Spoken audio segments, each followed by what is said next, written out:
दूध काढण्यापूर्वी सड स्वच्छ धुणे का आवश्यक आहे?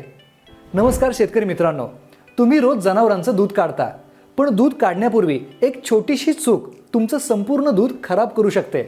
ती चूक म्हणजे सड स्वच्छ न धुता थेट दूध काढणे. अनेकांना वाटतं की सड स्वच्छ दिसत असेल तर धुण्याची गरज नाही, पण प्रत्यक्षात सडावर धूळ, शेणाचे सूक्ष्म कण आणि जंतू असू शकतात.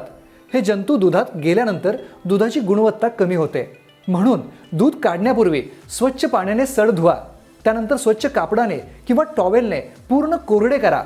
लक्षात ठेवा, ओल्या सडावरून दूध काढू नका, कारण पाण्याचे थेंब आणि त्यातील जंतू दुधात मिसळू शकतात. दूध काढताना हातही स्वच्छ असणे तितकेच महत्त्वाचे आहे. स्वच्छतेची ही छोटी सवय तुमच्या दुधाची गुणवत्ता सुधारण्यास मदत करू शकते. चांगल्या दर्जाच्या दुधामुळे ग्राहकांचा विश्वास वाढतो आणि दुग्ध व्यवसाय अधिक फायदेशीर होऊ शकतो. तुम्ही दूध काढण्यापूर्वी सड स्वच्छ धुता का? तुमचं उत्तर कमेंटमध्ये नक्की सांगा. अशाच शेती आणि पशुपालनाशी संबंधित उपयुक्त माहिती रोज मिळवण्यासाठी ॲग्रो जगत हे इंस्टाग्राम आणि फेसबुक पेज फॉलो करा आणि ॲग्रो जगत यूट्यूब चॅनलला आजच सबस्क्राईब करा.